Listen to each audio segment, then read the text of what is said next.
Good afternoon, everybody. Fergus Dolan here from NALA, the National Adult Literacy Agency. We're delighted to have you here for our digital learning webinar today. We've got a week of digital learning webinars this week. And today I'm delighted to welcome James Ryan. James is a further education and IT teacher with Tipperary ETB. Hi, James. Hi, Fergus. How are you? Good to see you. Hi, everyone. And James's webinar today is on formative assessments with Socrative and Kahoot. So over to you, James, and good luck. Thank you very much, Fergus, and thanks, Jerv, as well. It's nice to see everybody. This is going to be a basic introduction to two learning platforms called Socrative and Kahoot. Now, just a couple of things to bear in mind. First of all, I'm going to assume absolutely no prior knowledge of both of these platforms, these learning platforms. They're web-based applications. So I've got a short presentation, but I'm going to keep it short because nobody, I think, likes watching long presentations. And also the best way of learning about any of these things is to actually see them in action. So I'm going to look at how to sign up for a free account with both Socrative and Kahoot. I'm going to show you how to set up a very simple quiz. Basically, the assessments, the formative assessments that I'll be talking about in both of these are essentially quizzes where you ask your students questions. And then we'll see how to actually share both of those from both of those platforms, how to share your quizzes with your learners. So the presentation is very short. I've also got two sets of notes, both for Kahoot and for Socrative. And I'm going to put those into the chat window at some point. And Fergus is probably going to be able to make them available to you as well. And they'll be in PDF format, so they'll be very, very easy to open and to read. So without further ado, we'll get running. I'm going to start the presentation here. So I'm going to share my screen. Let me just share this and then this. And now you should all be able to see my screen. Can you all see a full screen of Yes. my presentation? Good stuff. Very good. So this is Socrative and Kahoot, and apparently, yes, the exclamation mark is important, although it makes life difficult when you're typing this into Word, because Word then insists on capitalizing the first letter after the exclamation mark, even though Kahoot might be a word in the middle of a sentence. But Socrative is just Socrative on its own. So the purpose of this webinar is how to create basic formative assessments. So basically simple exercises, fun exercises in the form of quizzes. Just a little about me. My name is James Whelan. I'm a further education teacher with Tipperary ETB's BTEI Back to Education initiative. And I've been working with them since 2014. I'm primarily based in Clonmel, and I mainly teach IT subjects from QQI levels 3 to 5 and also ICDL as well, which is formerly ECDL. I also facilitate a creative writers group in Tipperary town as part of Tipperary ETB's community education or ComEd program. And I work with the Adult Learning Scheme as well on several accredited and non-accredited IT courses. So IT is my main area, but the creative writing group is a welcome break as well for me from IT. So the purpose of this webinar is to introduce the online learning platforms of Socrative and Kahoot. And it's to give you an overview of how to register a free account with both services. I'll demonstrate how to set up a basic learning exercise, which, as I've mentioned already, is basically in the form of a quiz on both platforms. I'll show you how to share the exercises created on both platforms with your students.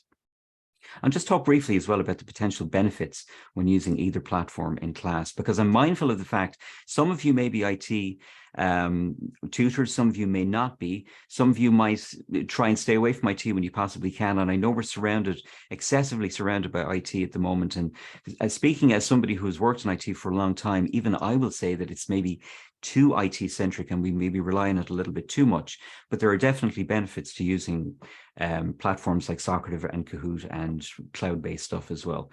So we'll talk about some of the potential benefits that you might not have actually thought about, and maybe some ideas will come to you as regards to how you can actually use these in your own class. So what are Socrative and Kahoot? Well, they're both web-based applications, which means that you don't need to download a dedicated app. You simply open a browser like Chrome or Microsoft Edge or Firefox or Opera or whatever browser you use, and you can sign up and use the applications, the web-based apps through that browser. And we can deliver assessments basically in the form of quizzes and games. Now, I'll come to the difference between the two. Kahoot is definitely more game-based. Socrative is more quiz-based. But we can set up just basic quizzes in both. Of the two, I'll be honest, Socrative is definitely the easier to learn. It's got a very shallow learning curve. because it doesn't actually offer very many features. There is a steeper learning curve with Kahoot, and that's simply by virtue of the fact that it offers far more features. They both come in free and pro or paid versions. I'll be honest, there's not a huge difference between the paid and free version of Socrative. There is a big difference between the paid and free version of Kahoot. It offers a lot more in the pro versions. I have to stress this webinar and the notes are based around the free versions of both, however. So Socrative, as I said, is the easiest of the two to use. It does come with far fewer features, but for my purposes, and I'm suspecting for a lot of your purposes as well, it'll be more than sufficient. What you do is you create an exercise in the form of a simple quiz, and your quizzes in Socrative can come with questions that consist of 3 different choices, basically. A multiple choice quiz, where you have multiple choice questions and you have various options from which the student can select what they think is the right answer. You can have a true false question, which is simply binary, A or B. And you can also have a short answer question, where people actually simply type an answer to a question into a text box. We'll see how that works shortly. We can also deliver Socrative quizzes in the form of what's known as a space race. And what happens there, and we'll see it working very shortly, is that you can divide your class into teams, 2 or more teams. So that gets a nice competitive edge going, but it also gets a cooperative edge going because you've got people on the same team working together to try and come up with the correct answer to a question. But then you've got the competitive edge as well, because you've got teams in the same class competing against each other. So that can be a lot of fun. Socrative also features this pre-built quiz, which I'll actually be running at the end of this webinar, known as an exit ticket quiz. And it comes with just 3 standard questions that you ask your students at the end of each class. And it's a good way to gauge students' interaction and get some feedback about what worked, what didn't work, what might work better for the next class that you do. Kahoot then offers exactly the same quiz creation facility as Socrative, although its presentation differs slightly. And we'll see it working very shortly. But the principle is the same. You create a quiz containing multiple choice or true-false questions. Now, the free version of Kahoot, you can only create those 2 types of questions, multiple choice or true-false questions. We can't create the short answer type of question that we can in Socrative. If you do pay for Kahoot, there's lots more stuff you can do. There's much more game-based features, things like badges that you can give to students, and there's lots of animations and music, and there's a lot of social media integration as well. There's a lot of flash, bang, whistle stuff with Kahoot as well. It's probably fair to say that Kahoot is based more for younger students. So this is just a table of comparison between the two. Both Socrative and Kahoot come in free and paid versions. Socrative is definitely easier to use. It's got a minimalist interface, which we'll see very shortly. Steeper learning curve with with Kahoot, that's for sure. It's got a more complex interface. It's still not difficult to learn. It just takes a bit longer to get the hang of it. With Socrative, we can create quizzes with multiple choice, true or false, or short answer questions. We can only do true or false or multiple choice with Kahoot. And as I said earlier, with Socrative, there's actually not a huge difference between the two, between the pro and the free versions, but there is a bigger difference between Kahoot, that you can do a lot more with the paid version of Kahoot. And as I mentioned earlier as well, it's probably fair to say that it's more suitable for younger students. So that's the end of the presentation. As I said, I wanted to keep it short because I wanted to actually jump in and actually show you. So I'm going to be doing a lot of screen sharing here. So what I'm about to do now is we're going to look at Socrative first of all. And what I have ready is, I'm just going to share this screen with you now. Bear with me for 2 seconds. And if I share this, so you should all now be able to see, hopefully, my Socrative home screen. And you'll see a splash screen of some students here. And the web address is socrative.com. Socrative.com. So this is a screen that you'll see when you go to Socrative.com. There's a login button up here in the top right-hand corner, and we have a sign up for free button here. So obviously we can't log in until we actually sign up. So I'll just take you through. It's exceptionally easy to sign up for Socrative. If we click on the sign up for free button, like any company, they're going to try and push the paid version of it a little bit. Now you can see that Socrative is a little bit US-centric. Socrative Pro for K-12 and then Socrative Pro for higher ed and corporate. And the prices are listed in dollars. But we're going to concentrate on the Socrative, the free version of Socrative here. And we're going to click on sign up. And we can see that The boxes are ticked here. We can see that we can create up to 5 quizzes. We can have one public room for your class. Now I'm going to explain what the public room is. We can launch one activity at a time. We can have 50 students per room, and then we'll talk about the space race and the quiz sharing when we actually get into it. So if you click on the sign up button, you have to put in very, very little information. All you have to do is put in your first name, your last name, your email address, and then choose a password and then confirm that password. And then when you click on the next button, you don't even have to confirm it. Basically, with a lot of these websites, they send you a confirmation email, and then you have to left click on the link in that email to confirm that you're the owner of that email. But once you actually go through the sign up process with Socrative, that's in. You're fully set up. So that's the sign up process for Socrative. It really is that easy. So I'm going to close down this tab, and I'm now going to log in. So we'll assume that you've actually then signed up for Socrative. So all you need is your first name, your last name, an email address, a working valid email address, and then you select a password. And then you can actually click on the login button once you've gone through that. So I'll click on the login button here. And when you click on the login button, you have 2 options to log in. You can either log in as a student or you can log in as a teacher. Those are the only 2 options.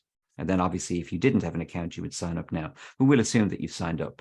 So I'm going to log in as the teacher. So I'm going to give you a look at both what you'll see as a teacher and what you'll see as a student when you're doing a test that you've set up in Socrative. I left click on the teacher login button, and I have to type in sorry, I'm just going to turn off my full screen. I have to type in the actual email address that I've used to register. So that's that. And then you type in your password as well. And obviously on your own computer, you could stay logged in if you wanted to. So I left click on the sign in button, and eventually I'm taken to the main Socrative screen. This is known as the dashboard. You might have heard of that term before, but the dashboard is simply your main working screen in Socrative. And the first thing that you'll notice is that it's very, very basic. It's very minimalist. There's very, very little on the screen. Now, that's going to be in marked contrast to Kahoot when we see Kahoot shortly, where there's quite a bit going on. But with Socrative, there's very, very little going on. And here's how Socrative works. You basically set up what's known as a room, a virtual room, and you invite your students into that room and then run the quiz in that room. And that's it. That's all there is to it. We've got a number of links up here in the navigation bar in the top left-hand corner. We have a library, which I'll come back to in a second, but I'm going to left click on rooms. If I left click on rooms, you'll see that there is actually, when you create a Socrative account, you have a default room. A default room has already been created for you, and they're normally going to base it on your last name. So you can see that my room name here is Whelan 1829. You can change that room name if you want to something more relevant to the course that you're delivering by clicking on this little edit button here, this pencil, and you could type in a new name for your room. Now, if the room name was already taken, they would tell you that it was already taken, but you could type in a name for your room here, click on the rename button, and then that would rename the room for you. So depending on what you were doing, if you were doing animal care or whatever it is that you were doing, you could rename the room to something maybe more meaningful. So I'll cancel that.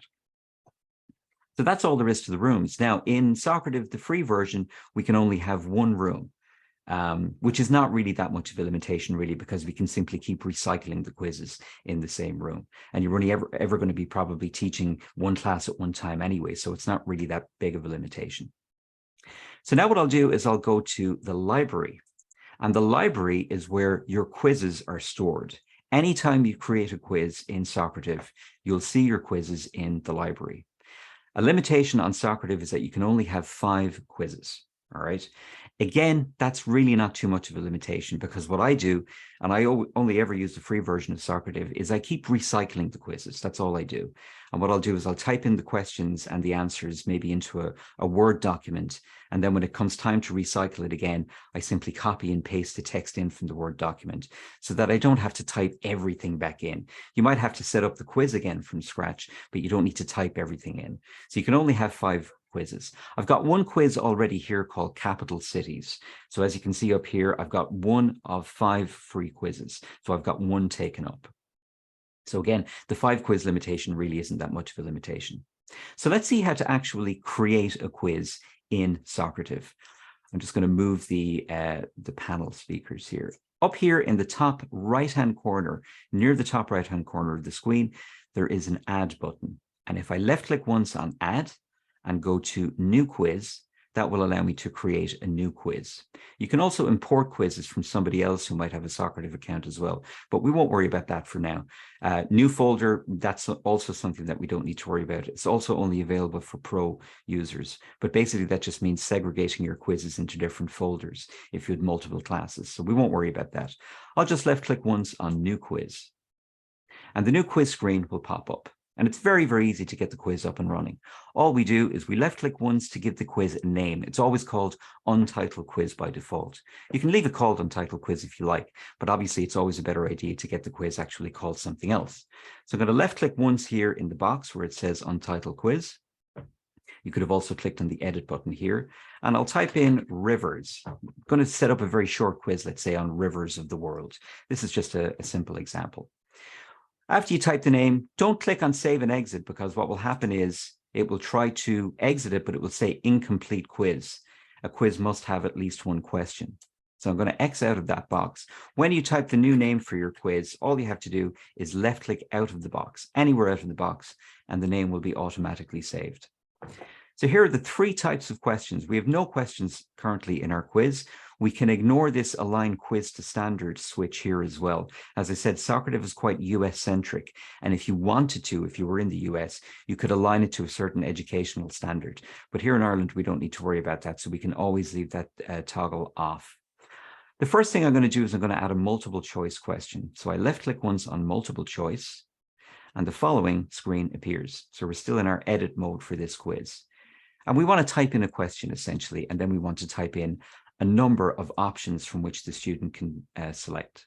So I'm going to type in the following. What is the longest river in the world? Question mark. There's some basic formatting up here if you wanted to bold your question or underline a certain word. I could select the entire text and I could bold it, for instance, or I could italicize it. I normally just stay away from that. There's really no need to do it because the question is pretty self-evident when the quiz is actually presented. So that's my question asked. What I now want to do is I want to put in 4 possible answers. So I'll put in the Nile. I'm going to left click and add the answer B box, and I'm going to type in the Amazon. I'm going to left click here and I'm going to type in the Shannon. And I'm going to left click once, and finally in answer D box, and I'm going to type in the Thames. If you wanted to, you could add more answers by clicking on the add answer box, and you can continue to add potential answers to this question. Normally I find though, and traditionally, if you think of Who Wants to Be a Millionaire, anytime you've got multiple choice, the convention is usually 4 options. It might be a bit overwhelming for students if you have multiple choices. So if you want to delete any of these, or in fact, if you wanted fewer than 4, you simply click on the X next to the answer that you've typed in. So for instance, I'm going to delete D here, and now I've only got 3. So I'll just add back in D by clicking on Add Answer again, and I'll type in the Thames again.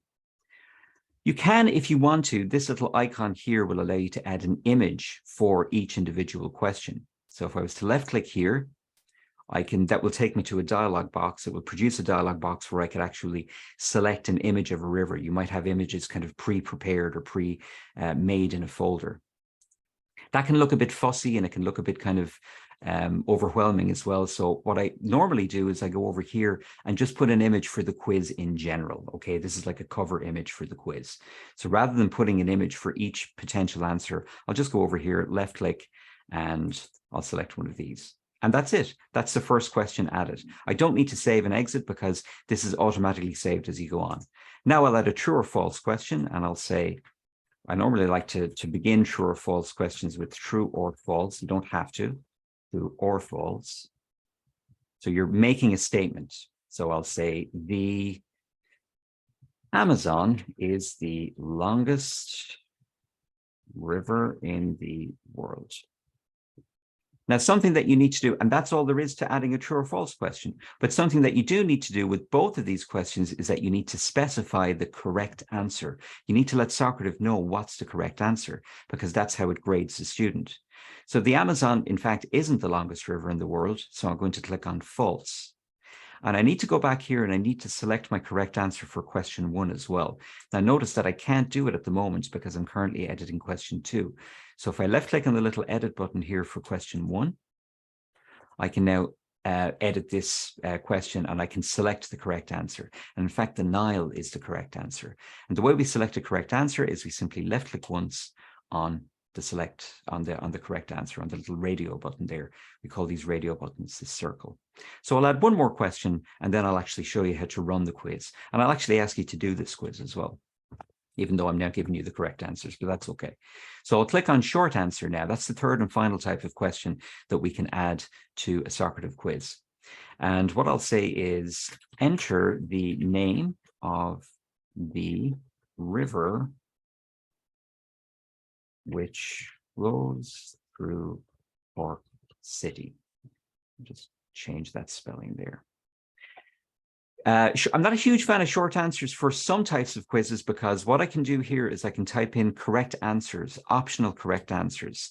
So I can type in a range of answers that I will only accept. So for instance, I might type in the River Lee.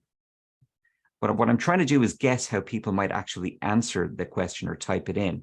Somebody might only type in the Lee, or somebody might only type in Lee. Or somebody might type in, I'm trying to think of any other variations on that. We'll just go with 3. The snag here is that unless somebody types in one of these 3, exactly these 3 options, they won't actually get the point, even though they might have typed in the correct answer. So for instance, if you accidentally typed in Lee with 3 E's, L-E-E-E, even though you were correct, you still don't get the point. So I'll show you a better use maybe of short answer questions very shortly, but we'll leave that stand for now.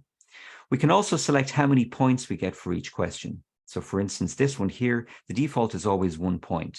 But if you wanted to give more points, you could simply left click in the point field and you could increase it or decrease it. You can even go down to 0 points, in fact, if you wanted to, but I'll leave that set for 1 point. And again, if you wanted to edit any one of these questions, if you'd notice a problem or if you'd selected the wrong correct answer, the wrong right answer, if you know what I mean, no problem. All you do is you click on the little pencil button to edit the question. This is also set to 1 point. And if I edit this, this is also set to 1 point. And that's it. We'll just go with 3 questions for this quiz. You could obviously add as many questions as you want. I normally go with 10 or 15, but you can add as many as you want. And now I'm going to click on Save and Exit. And that's it. You can see that I had another quiz there, which was capital cities. Actually, what I'm going to do is I'll get you to run the capital cities quiz yourself because you won't have the correct answers to that. It's a very short one. It's only 5 questions. So how do we launch a quiz? Well, anytime you want to launch a quiz, once you've logged into your Socrative dashboard, as we say, this is your Socrative dashboard, you click on the library, make sure that the quiz is there. And what we want to do is we want to launch the quiz. So we'll see a launch link over here. And what we do is we left click once on launch and it asks us what we want to launch. We want to launch a quiz.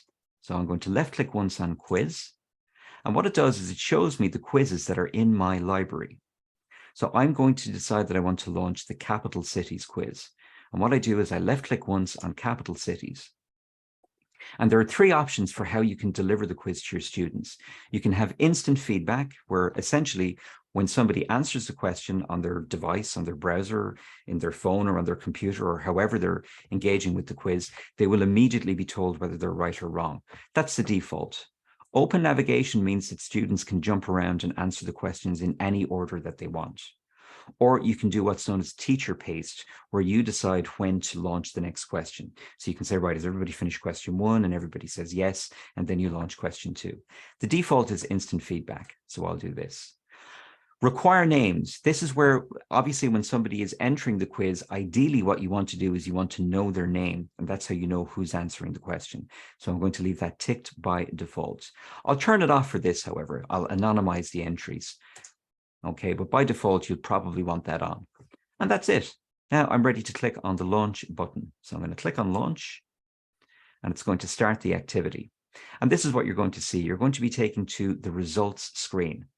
And when people enter the quiz, you're going to see this on your screen. You're going to see the people entering the quiz room here, and then you'll see their answers being submitted in real time and whether the answers that they're given are correct or incorrect.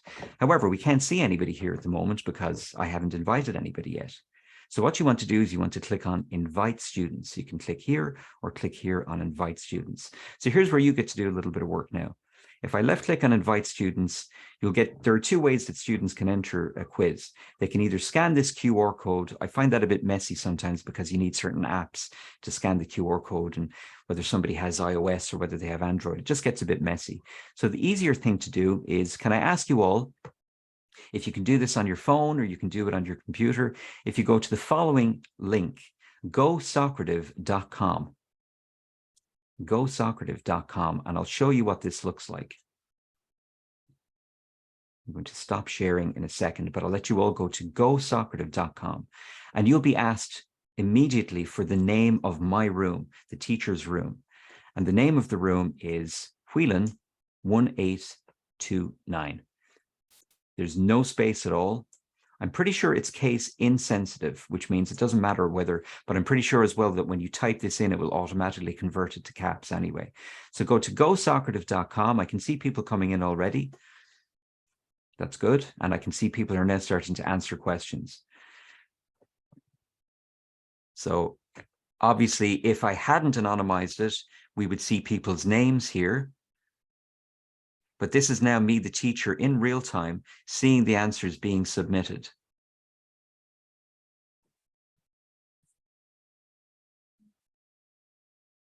I'll close this down.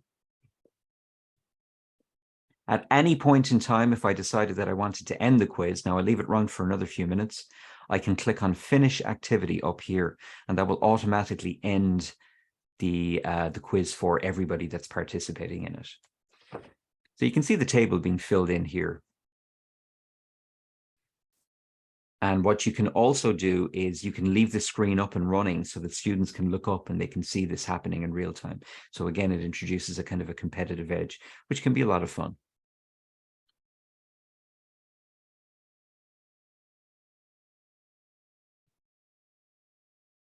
All right, very good. The answers are flying in.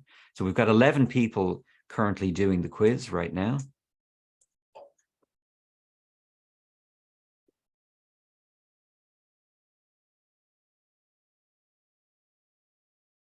And obviously this is usable from a phone. You don't have to be on a computer. It's usable from a tablet, and it's usable from a computer. And the beauty of that is because it's web-based, we don't need to download and install a specific app. We can just use it through the browser. So that's what I mean when I say it's web-based. It's purely website-based. And that goes for both the free and paid version as well. So I'll give it another minute, and then I'll finish the activity. And you can end the quiz at any stage by clicking on Finish Activity. So looks like almost all the results are in. Just give it another few seconds. And that should be it. Okay, so I'll click on Finish Activity. And you'll get a dialog box in the teacher's screen saying Finish Activity. This will end responses to the current activity. And activity is simply another name for a quiz that you're currently running. Click Finish, and we're done. And what you could do is you could put this up as a kind of a leaderboard on the screen for your class. And you could decide by default the names are hidden. But if you didn't mind, if nobody minded, you could click on Show the Names. Now I anonymized this one so we don't see any names. And you can click on Show Results and responses as well for the responses that you actually got. And that's it. That's literally all there is to that. So how did you find that? Did you find it easy to actually join the quiz? Was it? That's good. Easy. Yeah, that's good. Yeah, it is. It's very, Socrative is very, very, very straightforward. What I'm going to do now is I'm going to go back to Space Race, and just wanted to show you what the Space Race is, because a lot of people ask that when they see launch. Space Race is basically the same thing, okay? It's the same type of thing. You're launching a quiz, but this time you're launching it in the form of a game. And what you do is you allocate students to teams, 2 or more teams, depending on how many students are in your class. And that gets the cooperative and the competitive element going. So we'll just quickly try this. I'm going to click on Space Race. I want to launch a quiz as a space race. So if I left click once on Space Race, I'm going to launch the capital cities quiz again as a space race. So I'm going to left click once on it to select it, and then I click on the next button. And here's where we get to decide how many teams we want. So I'm going to left click on the down arrow and I'll select 2 teams. Obviously, if you had a very large class, you could have more than 2, but I'll go with 2. You can auto assign, and I always leave it set up to auto assign, or you could let students decide what team that they want to be in. And they would actually make that choice themselves when they're logging in. But I'll leave it set to auto assign. You can choose a little icon for the rocket. This will make more sense when we see it running in a second. You're going to see the 2 teams basically illustrated as rockets moving from the left of the screen to the right of the screen. And this is why it gets so competitive, because people can see that one team is inching out in front of the other. But I'll leave it set to rocket. And finally, countdown. Now, just in the interest of time, I'll set this to 2 minutes. You could obviously have a much longer time span for your quiz, but I'll leave it set to 2 minutes. And I'll click on start. And there we go. We have 2 teams denoted by blue and magenta. And on your screen now, in the activity should have launched as well. And we should be able to now answer the questions again. But you're going to know, because it's going to say on your screen whether you're in the blue team or the magenta team. Now, we don't need to actually follow this through to its conclusion. But what would happen is the blue team would get together, the magenta team would get together, as we can see, and they would talk, they would cooperate and say, well, what do you think the answer is? What do you think the answer is? And as we can see the 2 spaceships now are currently neck and neck. And the way it goes then is that the first spaceship over to the right-hand side with the most correct answers is the winner of the space race. So it's the only game that's available in Socrative, but I find it's great to get the competitive edge going. But it's also great to get that cooperative edge going as well. So Team Magenta have won, all right? And that's it. That's all there is to the space race. So it's very, very easy to set up. Now, all of this information is in the notes, folks. So I know, and of course, the video here as well, which will be made available on the NALA YouTube website. So you can look back over this. And the best way of doing this, of course, is to try and set up a few simple ones at home, because you can assign yourself both as a teacher and a student. You will need to log in a different browser, however, or maybe log in as a student on your phone and then log in as a teacher on your computer, because you can't be logged in as a teacher and a student on the same device on the same browser. So just watch out for that. All right, so that's it. I'm going to click the X there and I'm going to say, stop the countdown, and that's it. That's all there is to the space race. We'll come back to the exit ticket quiz, because what I'm going to do is run an exit quiz at the end of this webinar, where I'm just going to basically ask you a standard default 3 questions. You as the teacher don't get to design your own questions. You actually just ask the questions that Socrative generates for you. And it's usually something along the lines of, what did you learn in this class? What do you feel has worked better? I can't remember them off the top of my head, but we'll see them when I run the exit ticket quiz. The reports, any quiz that you've done in the past will always be in here as reports. Okay, so you can go into reports at any time by clicking on it, and the time and date that you ran the quiz will be there. You can left click once, and then, so let's go into this one here, and you will see the results that are just generated as a report. And if I click on results at the moment, that's currently what's running. So that's it. That is Socrative in a highly condensed nutshell, but there really isn't an awful lot more to it. And the paid version really doesn't have an awful lot more going for it. So I'll stop sharing now. And what I'm now going to do is set up Kahoots, because we need to talk about Kahoots. So I'll close down my 2 Socrative tabs, and I'll share again my Kahoots screen. Now, Kahoots is, I won't lie, it's more in-depth. And already on the sign-in screen, we can see that there's a lot more going on. And they're a lot more interested in getting your money as well. So they do kind of prompt you and poke you a little bit more than Socrative do to get you to sign up for the paid version.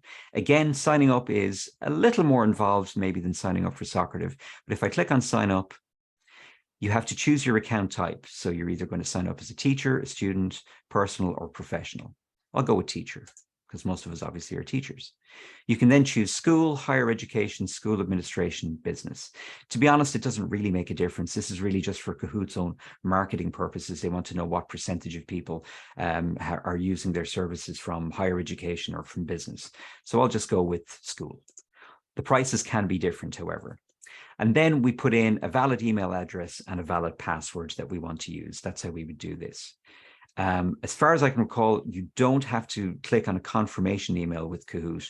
So once it's done, it's done. But there's just a few more steps and a few more hoops to jump through, but not difficult. If you've signed up for anything in the past, signing up for Kahoot is really straightforward. It's just filling up a short form. So I'm going to abort the sign up process here because I'm already actually signed up. So what I'll do is I'll click on the sign up button. I beg your pardon, the login button up here in the top left-hand corner, because I'm already actually signed up. So if we click on login here, we're presented with the login screen. I'm already, my cookies are set so that it is remembering my email address and my password. I'm going to click on login, and we're taken to the main Kahoot dashboard. Now, again, this looks very different to the Socrative dashboard. There's a lot more going on. It's a lot busier. However, the good news is if you're a free user, most of this stuff isn't actually available to you. But we can actually set up a Kahoot quiz, much like we did with the Socrative quiz. And it's pretty easy to do. But the way it's presented, as I mentioned in the presentation, is a little bit different. And I don't know if I'm a huge fan of it myself, but you can tell me what you think yourselves. To create a quiz in Kahoot, all we do is we click on the Create button over here in the top right-hand corner. And we have two options. We can create what's known as a Kahoot. It's actually a noun. They call it a Kahoot. And a Kahoot is simply a quiz.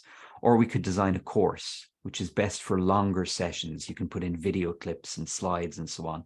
Now, we're going to stay away from that. We'll just look at how to set up a simple, short, interactive quiz known as a Kahoot.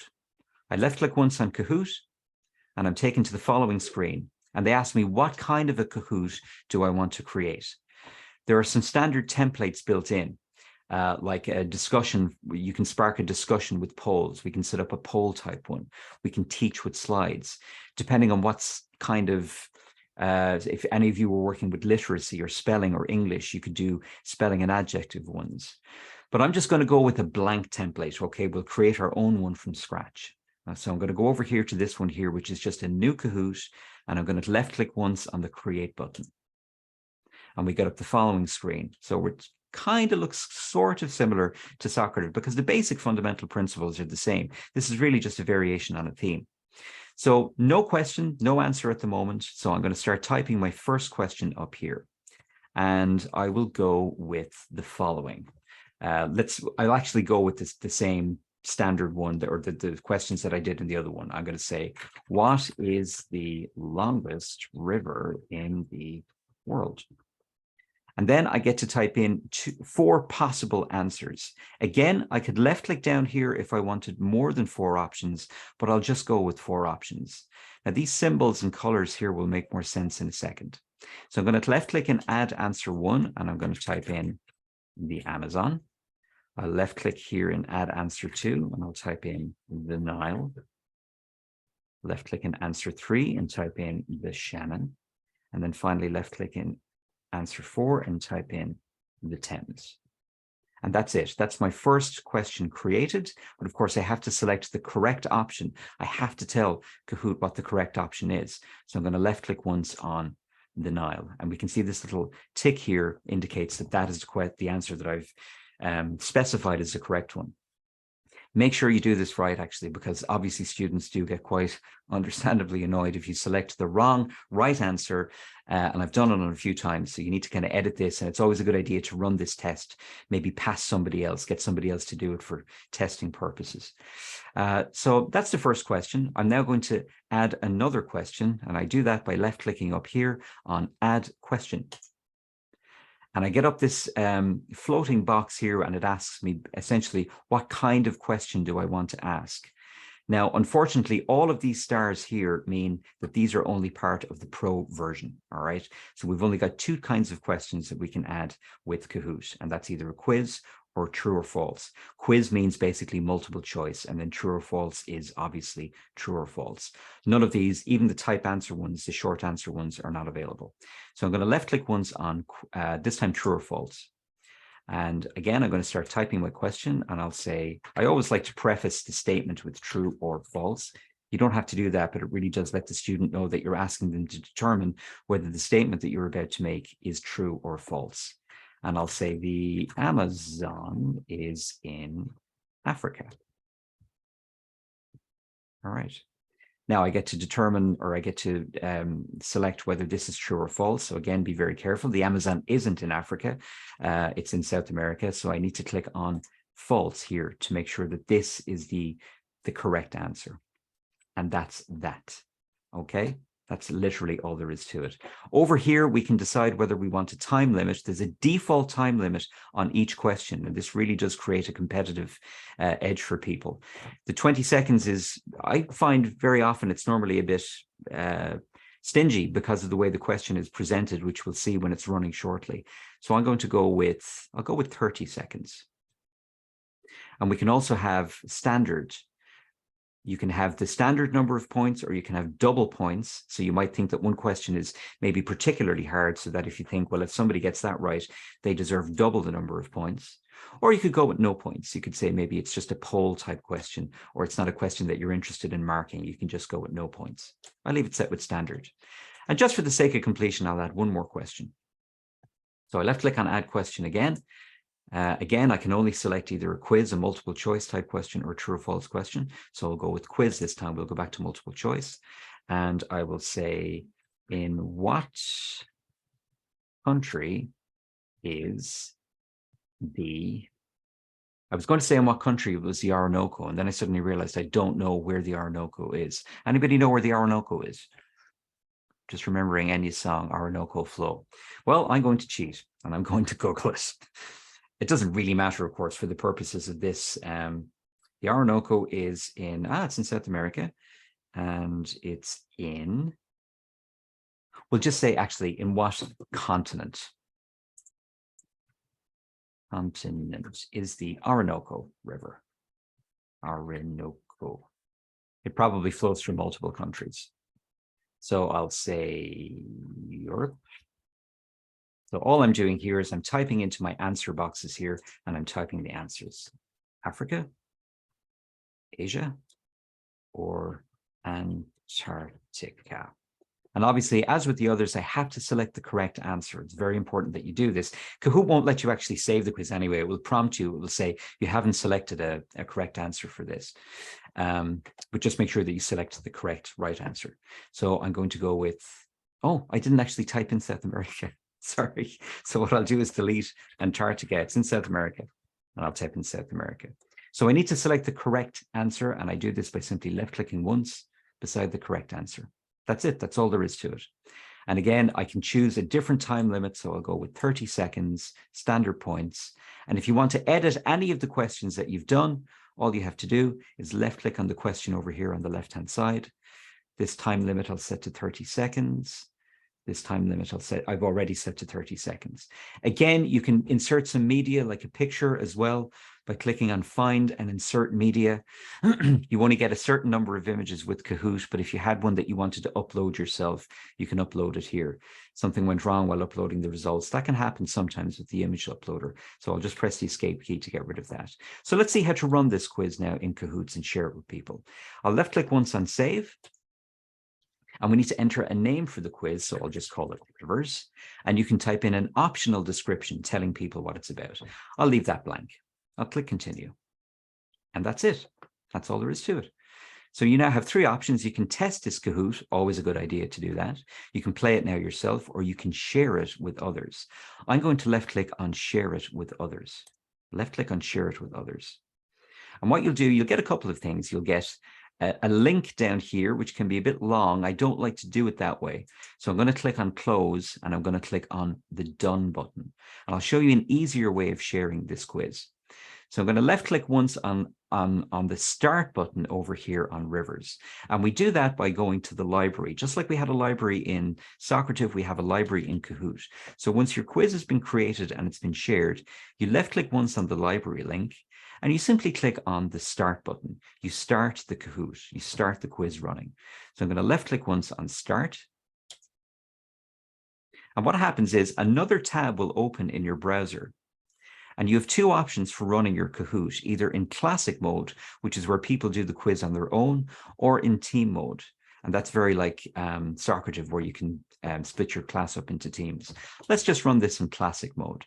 So I left click once on classic mode. And what it does is it generates a PIN, a personal identification number. And it also generates a QR code. Now you can probably hear some music playing here, which is one of the things that bothers me. So I'm going to turn off the music. So you can make a note of that pin, or you can scan the QR code. But how do you actually join the quiz with that pin? Well, what you need to do, again, in your browser, on your phone or on your tablet or whatever you're using, if you go to the following web address, www.kahoot.it. That is the web address that your students need to go to in order to join the quiz. And when they start joining, they'll be asked for the pin. You can see people are joining already. And they'll also be asked to type in their name. You can either type a nickname or you can type your actual name. You as a teacher will then see people actually entering the quiz. Now, the quiz hasn't started yet because I'm waiting for multiple people to come into the room. So I'm going to give maybe 30 more seconds and we'll wait for the room to fill up with a few more people. But the quiz isn't going to start for anybody until I click on the start button over here. So sometimes it can take a while for students to get their stuff together, or maybe somebody is having a problem with the computer. So you might want to give everyone maybe a minute or two to actually get started and get all of their technical bits and bobs together. So we've other people coming in. I'll give it another 10 seconds because it can take a while. I don't know if some of you are using, is anyone using the QR code actually, or are people using the pin? Yeah, Michelle, you're using the QR code. So if you have the app on your phone, it can be handy to just scan it and you're immediately taken to the web page and there's no faffing about with pins and stuff like that. I tried it once though, and when you're working with, sometimes when you're working with certain classes, it can be more trouble than it's worth. Because then it suddenly becomes a discussion about QR codes and pins and downloading apps and installing them. So sometimes the pin is just the easier way to go. Okay, what I'm going to do is start the quiz now. We've a good few people in. So I'll left click once on start. And you should all be seeing some stuff happening on your screen now. I've got a countdown on my teacher screen saying 3, 2, 1. And here's the way it starts. So you're asked, what is the longest river in the world? Now, if you look at my screen, you're going to see the Amazon, the Nile, the Shannon, and what was the last one I picked? The Thames. What you have to do is match the color and shape, if that makes sense. And this is one of the things I'm not nuts about with Kahoots, because you have to look and you have to, it's almost like a shape and a color matching thing as well along. That's why you can tell that Kahoot is kind of more geared towards grade school, as they say in the States, or elementary school students as well. So that's, and as you can see, it times out then, and we have the number of correct options as well and the number of correct answers. And then I can click on the next button when I'm ready to deliver the next question. So it's teacher based, unlike Socrative, which actually just went ahead itself. And there we go.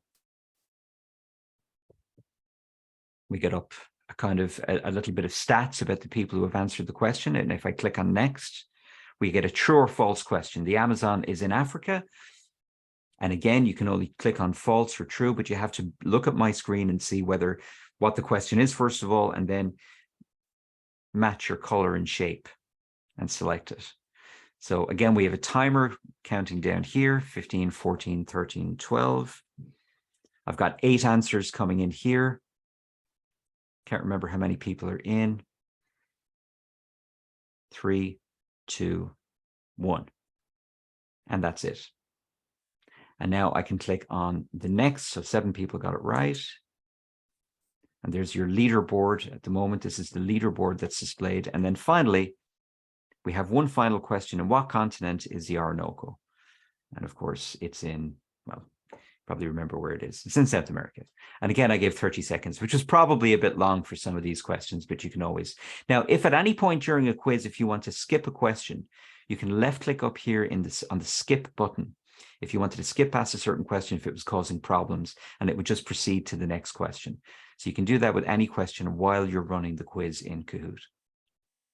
3, 2, 1, and then that's the end of that question. And that's the end of that quiz. If we click on next, we have a podium.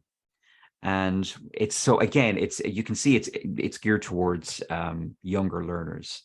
But we have 2nd, 3rd, and 1st place. And congratulations, Sarah. So Sarah is the winner. Sarah is the first on the podium. And you probably saw it as well on your own screen as well. So well done, everybody.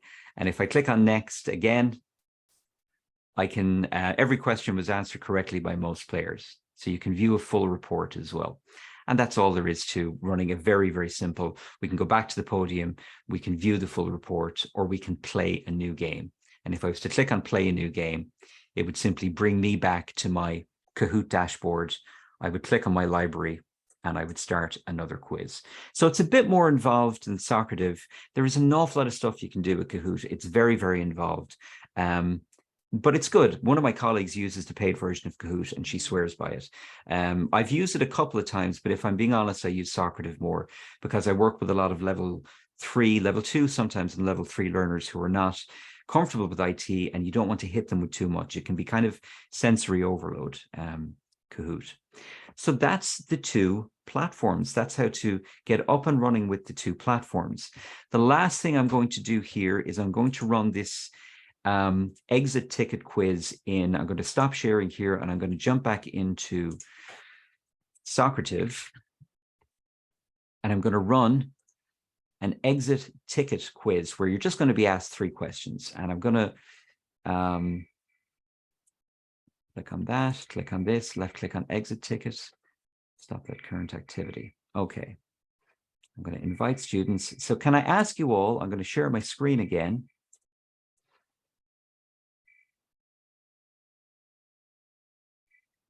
Can I ask you all in your browser to go back to gosocrative.com and enter in my room name again, Whelan 1829.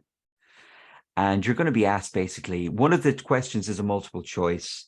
And then one of them, you basically type in just a couple of words. Just let us know how, what you thought of the quiz, what you thought of Socrative, what you thought of Kahoot. And that's pretty much it, folks. The notes will be available as PDFs. The video will be available as well on the NALA YouTube website. If anybody has any questions for the last 7 or 8 minutes, I'm more than happy to stick around and answer any questions. But apart from that, thank you very much for your time. I hope it was helpful. I hope it was useful. And I'll hand back to Fergus now. Thank you very much, Fergus. And thank you, Derv, as well. Hi, James. Thanks very much. That was really well explained, really clear. I'm not great on technology and I understood everything. So that's the litmus test I tend to use. So thanks a million. That was great. Very well explained. James, there's 1 or 2 questions popping up there. Yeah. Michelle's asking, is there an option to have no timer in the Kahoot, not to use the timer? There is an option to have a no timer. Yeah, you can decide if you want to just, you can also deliver a Kahoot as an assessment, as a homework assessment. So it's not run in real time in the class and students are free to kind of do it in their own time whenever. So that is an option. Yeah. Great. And Michelle's also asked, I work with ELP student, ESOL literacy provision. I'd love to hear a little more about including pictures on Socrative for very beginner learners. Yes. E.g., a picture with 3 possible words to identify the picture. Do you feel that would be a bit too clunky? In Socrative, perhaps it's not as easy to tailor that as it would be in Kahoot. It would be much easier to present a quiz in Kahoot with literally just 4 images. And then have them choose a select image. So yes, a little bit clunkier in Socrative. Kahoot is easier to tailor to your individual teaching needs than Socrative is. Socrative is quite narrow, I guess, in terms of, I guess, assuming somebody is comfortable reading text from a screen, of course. So definitely Kahoot would be more up your street for that. Okay, thanks, Michelle. Any other questions? You can just unmute now and ask James or type in now. Or forever hold your silence. James, is there anything else you want to finish off with, or is that it? I think no, that's pretty much it. We've covered the basics of it. I mean, with Kahoot, we could do a much more in-depth one with Kahoot itself. And we could look at a paid version of it as well, perhaps at some point in the future, if anybody was interested in that. Because as you can see, the learning curve is a bit steeper. There's more in there, but that's simply, it's steeper by virtue of the fact that it offers more functionality. And it's a good point that Michelle has made. It's more tailored, or you can tailor it more to your individual teaching needs, and depending on whether you're working with a particular set of learners, perhaps with learning difficulties, or whether you're teaching somebody who maybe is very comfortable with IT, or maybe a class who's not comfortable with IT. It's much more media focused, so you can put in lots of different types of multimedia, sound, video clips, music clips, whatever. Okay, well, there don't seem to be any more questions. Just once again, thanks very much, James. Really well explained, really clear too. People are saying fantastic presentation and enjoyed partaking in the exercises. Thanks, everyone. So thanks, James, and thanks everyone. Thank you, everyone. Thank you, Derv, as well. Participating. Thanks, Derv. And yeah, I hope you got some ideas and you'll try one or both of those in your classes now. Listen, absolutely. James, give it a go. Thanks Yeah. a million. All right. Thank you so much, folks. Thanks, Fergus. Thank you, everybody. Everyone. Take care, everyone. Thanks so much. Bye-bye.